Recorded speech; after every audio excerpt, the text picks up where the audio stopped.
तो आज की क्लास में हम बात करेंगे सौरमंडल के बारे में। तो ये आपका क्लास 6 का चैप्टर नंबर 1 है, जो कि हम पहले भी कुछ चीजें इसमें पढ़ चुके हैं। यानी कि ये चैप्टर आपका है सौरमंडल में पृथ्वी। ठीक है, इसकी अगर मैं बात करूं तो इसमें जो है कुछ चीजें हमने पिछले क्लास में कर चुके हैं। जैसे कि आप पिछले क्लास देखेंगे तो उसमें आप खगोलीय पिंड के बारे में हम बात कर लिए हैं, तारा के बारे में भी जान चुके हैं, और उसके बाद नक्षत्र मंडल के बारे में जान लिए हैं। उसके बाद हम ग्रह के बारे में बात कर चुके हैं कि हम अपने सारे ग्रह के बारे में यानी कि बुध, शुक्र, पृथ्वी, मंगल, उसके बाद बृहस्पति, शनि, यूरेनस, नेपच्यून, इस सभी के बारे में हम जान चुके हैं कि यह बुध जो है या मंगल है, बृहस्पति है, शुक्र, ये सब जो है ये परिक्रमण यानी कितने दिनों में करते हैं, और घूर्णन कितने दिन, हम अपने अक्ष पे कितने दिनों में घूर्णन करते हैं, ये भी जान लिए हम। घूर्णन क्या है, परिक्रमण क्या है, ये सब बात हम कर चुके हैं। कितने किसके यानी किस ग्रह के पास कितने उपग्रह है, ये सब चीजें के बारे में हम बात कर चुके हैं पिछले क्लास में। तो आप जाके पिछले क्लास को जरूर देखिए। ठीक है, तो आगे हम जानेंगे आज सौरमंडल के बारे में।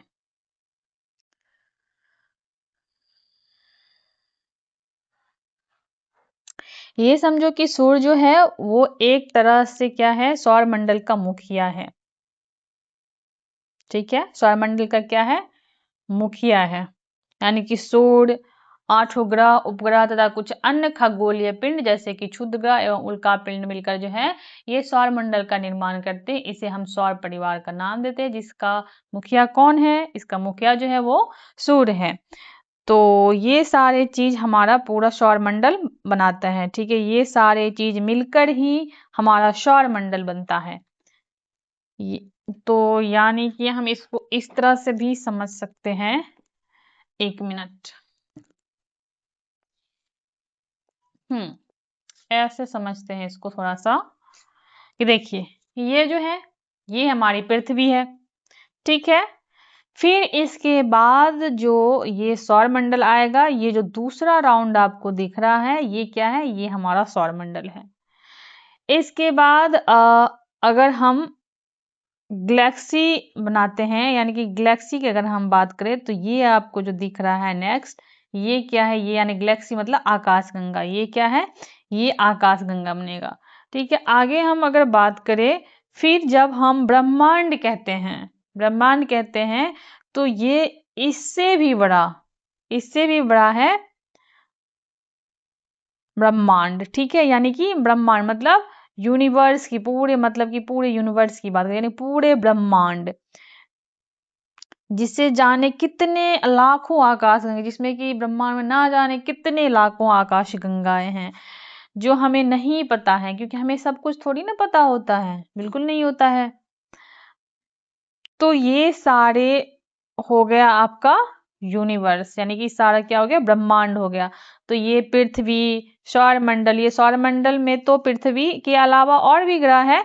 हो सकता है कि पृथ्वी के अलावा कोई और ग्रह हो, लेकिन सारी चीजों का स्टडी जो है हम कैसे करते हैं, अर्थ को मान के चलते हैं। तो इसलिए हम पृथ्वी की बात कर रहे हैं। ठीक है, फिर उसके बाद होगा गैलेक्सी। गैलेक्सी के बाद जो है, उसके बाद क्या है, उसके बाद जो है गैलेक्सी के बाद क्या है, आपका संपूर्ण ब्रह्मांड है।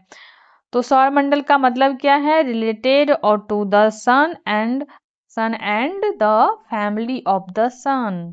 ठीक है, इसका मुखिया कौन है, यानी सौरमंडल का मुखिया जो है वो आपका है सूर्य। ठीक है, अब हम सूर्य की बातें कर लेते, यानी कि अब हम यानी कि सौरमंडल के बारे में जाने, तो आगे हम सूर्य की बातें कर लेते हैं थोड़ा सा। तो हम यहाँ पर हम सौरमंडल की, एक मिनट, ये अब हम सूर्य के बारे में बात कर लेते हैं। तो यहाँ पर जो है सौरमंडल के केंद्र में है सूर्य, यानी कि सूर्य जो है ये सौरमंडल के केंद्र में है। ठीक है, तो ये जो है, ये सूर्य जो है ये बहुत ही ज्यादा गर्म गैसों से बना हुआ, ये जो है ये सूर्य जो है ये बहुत ही अत्यधिक गर्म गैसों से बना हुआ है, बहुत ही अत्यधिक गर्म गैसों से बना हुआ है। सूर्य जो है ये सौर मंडल में यानी कि मंडल में, यहाँ सौर मंडल में केंद्र में स्थित है, ठीक है। और ये अत्यधिक गर्म गैसों से बना हुआ है। यहाँ पर ये सारी बातें याद रखना है, ठीक है, कि सूर्य जो है ये सौर मंडल के केंद्र में है, ये अत्यधिक गर्म गैसों से बना हुआ है। अगर हमारे सौर मंडल की बात करें तो हमारा जो सोलर सिस्टम है यानी कि, ठीक है, हमारा सोलर सिस्टम है, उसका एकमात्र ऊष्मा का सोर्स जो है वो केवल केवल और केवल सूर्य ही है, ठीक है। ऊष्मा का सोर्स जो है, या चाहे प्रकाश की बात करें आप या फिर ऊष्मा, ये जो है एकमात्र सोर्स है सौरमंडल का, ठीक है। सूर्य जो है वो पृथ्वी से 15 करोड़ किलोमीटर की दूरी पर है। कितने? 15 करोड़ किलोमीटर की दूरी पे पृथ्वी से सूर्य है, ठीक है।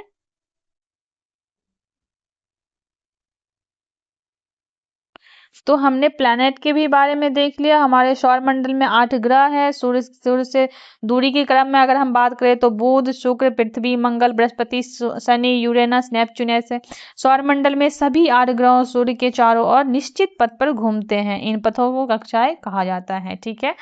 तो सन के भी बारे में हम बात कर ही लिए हैं। आगे हम जानेंगे पृथ्वी के बारे में, यानी कि इससे पहले पृथ्वी के बारे में हम बात करेंगे। इससे पहले कुछ हम इस तरह से समझ लेते हैं, 1 मिनट। आगे हम बात करते हैं। आप देखिए इस तरह से आपको ज़्यादा अच्छे से आप समझ पाएंगे 1 मिनट से। देखिए हमने देखा कि सौरमंडल में क्या क्या आएगा। सौरमंडल में जो है क्या क्या आएगा, सूर्य आएगा, ग्रह आएगा, उपग्रह आएगा, और उसके बाद जो भी अदर खगोलीय पिंड है उसमें जो है क्षुद्र ग्रह और उल्का पिंड आएंगे, ठीक है। क्षुद्र ग्रह उल्का पिंड जो अदर खगोलीय पिंड में आएंगे। अगर हम अपने सूर्य के इसके अलावा जब हम अगर ग्रह की बात करें तो अगर हम ग्रह की बात करें तो कितने ग्रह है? ग्रह की बात करें तो 8 ग्रह है। इसके अलावा मैंने आपको थोड़ा सा सूर्य के बारे में भी बात हम कर चुके हैं। तो हमने क्या देखा कि ये जो पूरा सौरमंडल है, ये जो पूरा सौरमंडल है, ये सौरमंडल का जो है मुखिया कौन है? सूर्य है, यानी ठीक है, सूर्य है। तो सूर्य जो है, आपको सूर्य जो है सौरमंडल के केंद्र में, इसको सूर्य जो है वो सौरमंडल के केंद्र में स्थित है। ये जो है बहुत ही ज्यादा गर्म गैसों से बना हुआ है। ज़्यादा सूर्य जो है ये ऊष्मा और प्रकाश का सूर्य ऊष्मा और प्रकाश का एकमात्र सोर्स है सौरमंडल का, ठीक है। अगर हम पृथ्वी और सूर्य के बीच के डिस्टेंस की बात करें, अगर हम पृथ्वी और सूर्य के बीच के डिस्टेंस की बात करें तो ये कितना है? ये आपको लगभग 15 किलोमीटर है। कितना है? लगभग 15 किलोमीटर है, ओके। हमने खगोलीय पिंड के बारे में भी बात कर चुके हैं, ग्रह की भी बात कर चुके हैं। अब हम उपग्रह के बारे में जानेंगे। किसके बारे में जानेंगे? उपग्रह के बारे में बात करेंगे, ठीक है। तो आइए, तो देखिए ये उपग्रह का मतलब क्या होता है। हमने देख लिया कि ये सूर्य के चारों ओर पृथ्वी और बाकी ग्रह है वो अपने कक्षा में अपनी कक्षा में चारों ओर फिक्स पाथ पे उसका चक्कर लगा रही है, ठीक है। अब लेकिन ये जो ग्रह है क्या यही पृथ्वी लेकिन ये जो ग्रह है पृथ्वी, ये एक ग्रह है, ठीक है। इसके चारों तरफ, 1 मिनट ऐसे देखिए आप, ये जो पृथ्वी है ये एक ग्रह है, इसके चारों तरफ जो चक्कर लगा रहे हैं, ये जो इसके चारों तरफ चक्कर लगा रहे, इसको हम क्या कह देंगे? इसी को हम क्या कहते हैं? इसी को हम उपग्रह कहते हैं, ठीक है। इसी को हम क्या कहते हैं? उपग्रह कहते हैं। अगर हम यहाँ पर बात करें पृथ्वी की, तो पृथ्वी का एकमात्र उपग्रह जो है वो मून है, आई मीन चंद्रमा है। पृथ्वी का एकमात्र उपग्रह चंद्रमा है, ठीक है। तो हमने यहाँ पे एक चीज और फिर से हम देख लेते हैं, ये आपको सही रहेगा। यहाँ पे हमने 8 ग्रह की भी बात कर चुके हैं, ठीक है। 8 ग्रह आप देख लीजिए, ये कौन कौन से है? बुध है, शुक्र है, पृथ्वी है, मंगल है, बृहस्पति है, शनि है, यूरेनस और नेपच्यून है, ओके। नेक्स्ट हम थोड़ी सी चर्चा करते हैं अर्थ के बारे में, यानी कि हम अपने पृथ्वी के बारे में जानते हैं। थोड़ी सी चर्चा अपने पृथ्वी के बारे में कर लेते हैं। ठीक है, तो ये रहा आपका पृथ्वी। ये ज्यादा यानी कि इसको जो है, हाँ इसको जो है आपको ये ब्लू दिखता है। चलिए इसको हम नीला ग्रह कहते हैं। नीला ग्रह क्यों कहा जाता है, यानी क्यों कहते हैं इसको, याद रखना है इतने ग्रह में मात्र एक ऐसा ये ग्रह है, यानी पृथ्वी जो हमारा एक ऐसा ग्रह है जहां पर कि जीवन यानी कि जीवन के लिए अनुकूल परिस्थितियां हैं। यहाँ पर जो है जीवन के लिए जो है आप देख सकते हैं, आप इससे भी इसको कर सकते हैं। हाँ, यहाँ पे जो जीवन है ये अनुकूल परिस्थितियां है। यहाँ पर जो है पृथ्वी पर ना ही अधिक ठंडी होती है ना ही अधिक गर्मी होती है। हमारे जीवन के लिए जो भी आवश्यकता है, वायु में जीवन के लिए जो भी आवश्यकता गैस की है, ऑक्सीजन, यहाँ पे ऑक्सीजन मौजूद है, गैस मौजूद है। तो इन कारणों से जो है यहाँ पे यानी कि एक जीवन जीने के लिए जो भी चीज़ें की आवश्यकता है वो सब पृथ्वी पे है। तो इसलिए हम कहते हैं कि यानी कि पृथ्वी जो है ये अनुकूल परिस्थितियां हैं जो जीवन जीने के लिए जहाँ पे कि संभव है। ठीक है, तो इसको जो है नीला ग्रह क्यों कहा जाता है, अगर हम बात करेंगे पृथ्वी को नीला ग्रह क्यों कहा जाता है, तो पृथ्वी को नीला ग्रह भाई सब इसलिए कहा जाता है क्योंकि ये जो है पृथ्वी यानी कि 2/3 भाग जो है पृथ्वी का यानी कि पानी से घिरा हुआ, इसका 2/3 भाग जो है पृथ्वी हमारी जो पानी से घिरी हुई है। तो इस यानी कि इस वजह से इसको जब आप आकाश से जब इसको देखा जाता है तो वहां से जो है ये ब्लू दिखाया, हमारी पृथ्वी कैसे दिखाई जाती है, ब्लू दिखाई देती है। तो ब्लू दिखाई देती है, तो इस वजह से इसको क्या कहते हैं, यानी कि नीला दिखाई, इस वजह से इसको क्या कहते हैं, नीला ग्रह कहते हैं। ठीक है, सूर्य के अकॉर्डिंग अगर ये बात, और एक बात है कि सूर्य के अकॉर्डिंग अगर हम बात करेंगे तो पृथ्वी जो है ये सूर्य के अकॉर्डिंग हम देखें तो पृथ्वी जो है ये सूर्य का तीसरा ग्रह है। ठीक है, लेकिन अगर हम साइज की बात करें, साइज में अगर हम देखें तो ये जो है साइज में 5वां ग्रह है। एक मिनट यहाँ से देखते हैं, यहाँ से समझते हैं इसको हम।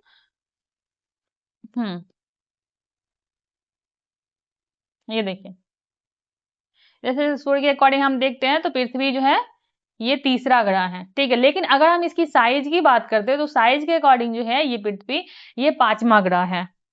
ठीक है, 5वां सबसे बड़ा ग्रह है। ओके, पृथ्वी जो है ये जो हमारी पृथ्वी है ये ध्रुव के पास, ये जो है ध्रुव के पास ना चपटी हुई है। कैसी है, ध्रुव के पास ये चपटी है। ठीक है, यहाँ पर जो है ये चपटी है, इसी वजह से इसे हम भूआब कहते हैं। क्या कहते हैं, इस वजह से जो इसके यहाँ हम भूआब कहते हैं, यानी कि जियोड कहते हैं, यानी कि जियोड शेप का है ये। ठीक है, जियोड का मतलब क्या होता है, जियोड का मतलब होता है ये पृथ्वी के जैसा ही आकार है। अब अगर हम किसी ग्रह को जियोड कहेंगे तो इसका मतलब क्या होगा, उसका आकार पृथ्वी के जैसा है। जियोड शब्द जो है वो दो वर्ड से मिलके बना है, जियो प्लस, आप यहाँ से देख भी सकते हैं, जियोड जो है ये आपको 2 वर्ड से मिलके बना है। ठीक है, 2 शब्द से मिलके बना है, जियो प्लस ऑइड। ठीक है, तो ये आपका क्या है, जियोड। जियोड का मतलब क्या होता है, पृथ्वी के आकार के अनुसार। ओके, ये हम बता दिए हैं कि पृथ्वी जो इसको नीला ग्रह क्यों कहा जाता है, क्योंकि यहाँ पे जो है 2/3 भाग जो है पानी से घिरा हुआ है। इस वजह से इसे हम जब आकाश से देखते हैं तो ये जो हमें कैसा दिखाई देता है, ये हमें ब्लू दिखाई देता है। तो इस वजह से इसे जो है नीला ग्रह कहा जाता है। ओके, तो पृथ्वी के बारे में हम बात कर चुके हैं, आगे हम बात करेंगे चंद्रमा के बारे में। ओके, ठीक है, आगे हम जानेंगे चंद्रमा को। आइए चंद्रमा साहब, हाँ चंद्रमा क्या है, ये तो हम समझ गए हैं कि चंद्रमा क्या है। चंद्रमा है एक उपग्रह। ठीक है, चंद्रमा क्या है, एक उपग्रह है। जैसे ग्रह हम यानी कि जैसे कि ग्रह हम उसको कह रहे थे जो कि सूर्य के चारों ओर चक्कर लगाता है। ग्रह हम किसको कह रहे थे, जो कि सूर्य के चारों ओर चक्कर लगा, उसको हम क्या कह रहे थे, ग्रह कह रहे थे। ठीक है, जैसे कि पृथ्वी।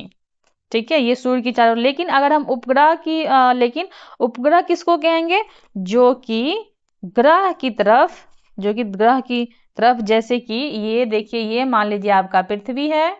ठीक है, जैसे कि ये पृथ्वी है, पृथ्वी के चारों तरफ, पृथ्वी के चारों तरफ जो चक्कर लगाएगा, ये पृथ्वी के चारों तरफ जो ये चक्कर लगाएगा, ये क्या होगा, यानी कि जो चक्कर लगाएगा ये क्या है, ये है चंद्रमा। इसकी अपनी एक फिक्स कक्षा है, देख रहे हैं, इसकी जो है अपनी एक फिक्स कक्षा है और इसमें ये चक्कर लगाती है। अगर हम अर्थ और चंद्रमा की दूरी की बात करें, अर्थ अर्थ और चंद्रमा के बीच की दूरी की बात करें तो वो कितना होगा, तो दूरी देखें तो ये है आपका, ये कितना है, 3,84,400 किलोमीटर की दूरी है, ठीक है, डिस्टेंस है। तो चंद्रमा हमें बड़ा क्यों दिखाई देता है, चंद्रमा के अगर ये हमें बड़ा क्यों दिखाई देता है, तो अगर हम चंद्रमा की बात करें तो ये बाकी जो खगोलीय पिंड है, उनके कंपैरिजन में हमें ये बड़ा क्यों दिखता है, क्योंकि ये नजदीक है, यानी कि पृथ्वी के ये ज्यादा नजदीक है।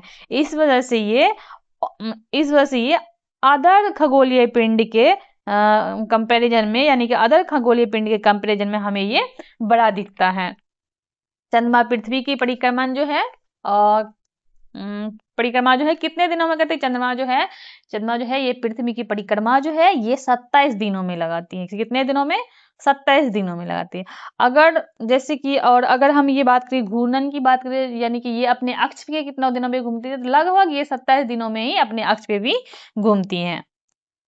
तो इसी वजह से जो है हमें चंद्रमा जो है, इस वजह से हमें एक ही साइड दिखाई देता है, इसका दोनों साइड नहीं, इसी वजह से हमें ये एक ही साइड, यही कारण है कि पृथ्वी से चंद्रमा केवल हमें एक ही भाग दिखाई देता है।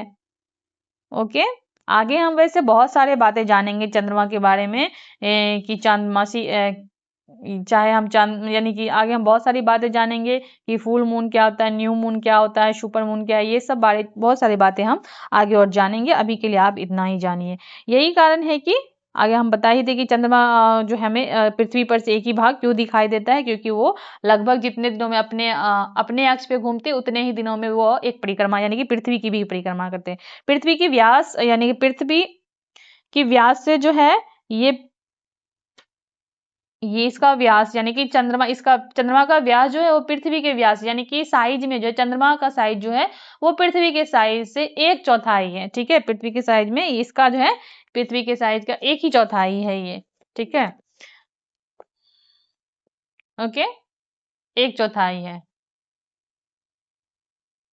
ओके, आगे हम बात करेंगे। अच्छा, एक चीज और जानना है कि मानव निर्मित उपग्रह भी होता है, मानव निर्मित उपग्रह भी होता है, जैसे कि एडुसेट की बात करें, या इनसेट, IR, या फिर IRS। तो ये क्या है, ये सब मानव निर्मित उपग्रह है, ठीक है, ये सब क्या है, मानव निर्मित उपग्रह है। अभी तक हमने ग्रह की बात किया, केवल सौर मंडल में क्या ग्रह ही होते हैं, अभी तक तो हम ग्रह के बारे में बात कर चुके हैं। क्या आप बताइए कि मतलब सौर मंडल में जो केवल ग्रह ही होते हैं, नहीं, उपग्रह भी होते हैं। इनके अलावा ये माना जाता है कि कुछ और भी ऐसे छोटे कण हैं जो कि चारों तरफ सूर्य के घूम रहे हैं, समझ रहे, यानी कि ऐसा नहीं कि सौर मंडल में जो है ग्रह और उपग्रह ही है, माना जाता है कि इसके अलावा भी कुछ है जो कि सूर्य के चारों ओर घूम रही है। अब उसके बारे में बात करते हैं कि वो क्या है। ये देखिए, इसके बारे में हम पहले बात नहीं किए थे, ताकि हम इस टाइम पे इस टॉपिक पे बात करेंगे। तो वो क्या है, ये क्षुद्र ग्रह है, क्षुद्र ग्रह है, क्या है, क्षुद्र ग्रह इसे हम कहते हैं, क्या कहते हैं, जो ये यानी कि ग्रह और उपग्रह के अलावा जो भी है, जो है ये छोटे कण है जो कि चारों ओर, सूर्य के चारों ओर घूम रही है, इसे क्या कहते हैं, इसे हम क्षुद्र ग्रह कहते हैं। आप जानते हो कि क्षुद्र ग्रह क्या है, ये बेल्ट जो है, यानी कि ये पट्टी है, यहाँ पर जब हम ग्रह की बात किए, अगर हम ग्रह की बात किए थे तो आपको स्पष्ट स्पष्ट काफी बड़े बड़े दिख रहा था, है ना, ग्रह जो है ये आपको एकदम देखिए बड़ा बड़ा दिख रहा है ना, एकदम बड़ा बड़ा दिख रहा है। लेकिन यहाँ पर देखे तो कितने छोटे छोटे, ये छोटे छोटे बेल्ट बनी हुई है ना, कितने छोटे छोटे, मतलब है कितना छोटा छोटा, एकदम देखिए कितना छोटा छोटा, ये क्या है, कितनी छोटी छोटी ये पट्टी बनी हुई है। तो क्षुद्र ग्रह की पट्टी जो है ये मंगल और बृहस्पति के बीच में है, मंगल और बृहस्पति के बीच में है क्षुद्र ग्रह की पट्टी, ठीक है। ये माना जाता है कि ये जो छोटा छोटा भाग है, ये कहीं ना कहीं, ये जो छोटा छोटा भाग आपको दिख रहा है, छोटा छोटा एकदम बहुत ही छोटा छोटा है, ये जो आपको छोटा छोटा भाग दिख रहा है, ये माना जाता है कि ये जो है इन ग्रहों के ही टूटे हुए पार्ट है, इन ग्रहों के ही, ये जो इन्हीं ग्रहों के टूटे हुए पार्ट, ये छोटा छोटा भाग है जो कि कभी विस्फोट के दौरान टूट गया और यहाँ पर आकर ये एक कक्षा में सूर्य के चारों तरफ एक फिक्स पाथ पर चलने लगा। ठीक है, ये जो है फिक्स पाथ पे सूर्य के चारों ओर ऐसे चलने लगा। तो ये क्या था, ये है क्षुद्र ग्रह। ठीक है, आगे इसको हम समझाने के लिए आपको वहां पे हम बात कर लिए, यानी आप अपने बुक में देखेंगे।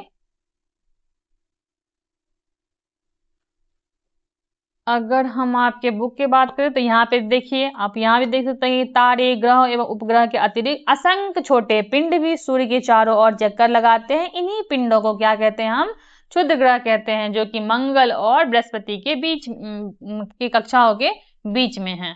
ठीक है,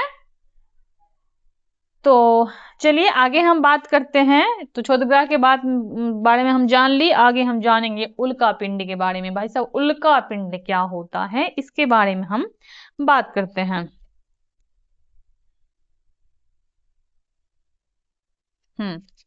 देखिए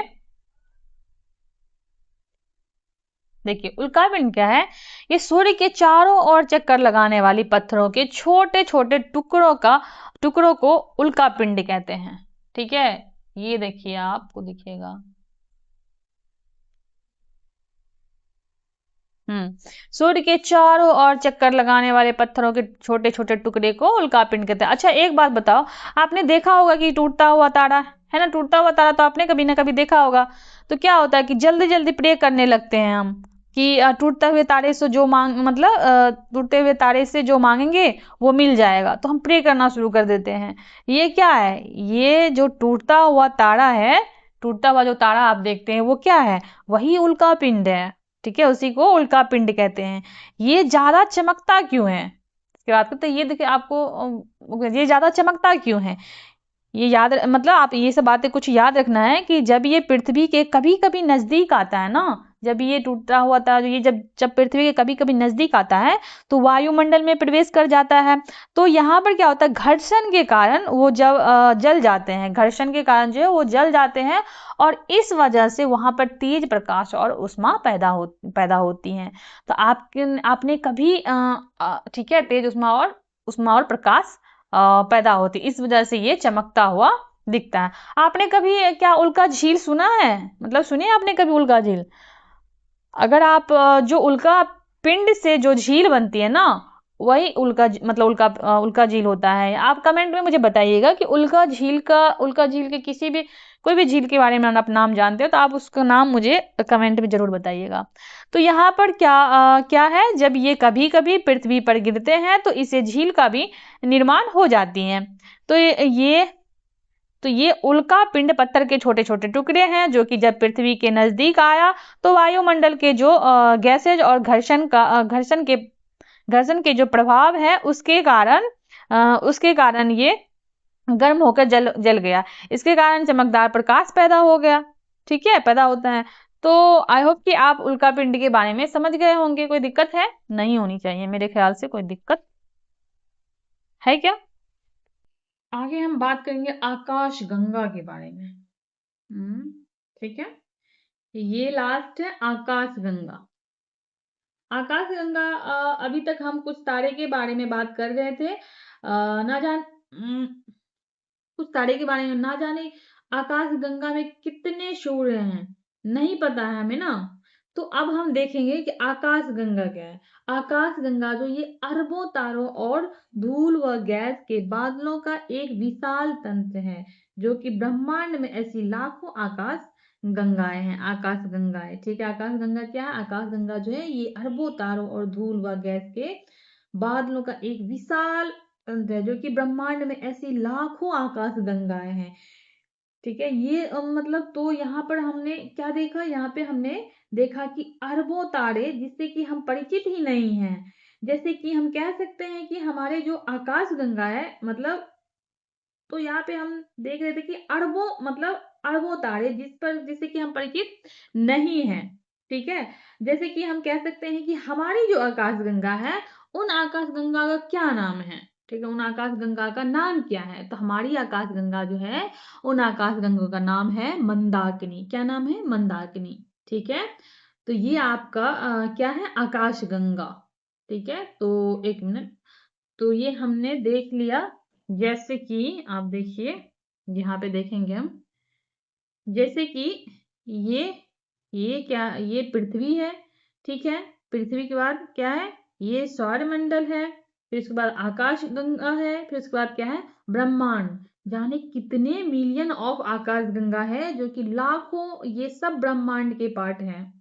ना जाने कितने मिलियन, कितने लाखों, मतलब आकाश गंगा है। और ये सब क्या है? ये सब जो है ब्रह्मांड का पार्ट होगा। यहाँ पर सबसे बड़ा जो है वो क्या है? सबसे बड़ा जो है ये वो आपका ब्रह्मांड है। ठीक है, कोई दिक्कत है, कोई समस्या है समझने में नहीं है? आई थिंक कि आपको कोई समस्या नहीं होगा। ठीक है, हम आपसे उम्मीद करेंगे कि अब आप इस चैप्टर को एक बार खुद से पढ़ेंगे। ठीक है, उसके बाद आपको जरूर समझ में आएगा। और आप जब पढ़ते हैं तो अपना नोट्स भी बनाइए। उसके बाद आप जब इस चैप्टर को पढ़ लेंगे तो उसके बाद आपका कुछ क्वेश्चंस है, जिस क्वेश्चन को कि आप सॉल्व करने का कोशिश कीजिएगा। नहीं होगा तो हम आपको इस क्वेश्चन भी जरूर बताएंगे। ठीक है, तो अगला चैप्टर हमारा, तो हम आज की क्लास में क्या सब पढ़ ले, एक बार हम देख लेते हैं कि आज की क्लास में हम क्या सब जाने। आज की क्लास में हम सौरमंडल के बारे में बात किए। उसके बाद सौरमंडल में कितने ग्रह हैं, सारे ग्रह के बारे में भी बात किए। उससे पहले ही फिर उसके बाद सूर्य के बारे में हम बात किए, ग्रह के बारे में हम बात कर ही लिए। उसके बाद पृथ्वी, हम अपने पृथ्वी के, हमारे पृथ्वी के बारे में भी बात किए। फिर चंद्रमा के बारे में भी हमने देखा। और उसके बाद क्षुद्र ग्रह को हम जाने। फिर उसके बाद उल्का पिंड के बारे में बात किए। उल्का पिंड को जानने के बाद हम हमारे अपने आकाश गंगा के बारे में जाने, ब्रह्मांड के बारे में बात की। यानी कि ये सब बातें हम कर चुके हैं। तो कहीं भी ऐसा संभावना नहीं है कि आपका ये क्वेश्चन नहीं बनेगा, आपका ये क्वेश्चन बन जाएगा। ठीक है, तो चलिए अब हम नेक्स्ट जो वो क्लास है वो हम बात करेंगे आपके अक्षांश एवं देशांतर के बारे में बात करेंगे। तो आप इसको देखिए और मुझे उम्मीद, आई होप कि आपके लिए ये वीडियो हेल्पफुल रहा होगा। ठीक है, तो अगर आपको कोई दिक्कत है, कोई समस्या, तो आप मुझे कमेंट में जरूर पूछिए। तो चलिए अब मैं मिलती हूँ आपसे नेक्स्ट वीडियो में, नेक्स्ट क्लास में।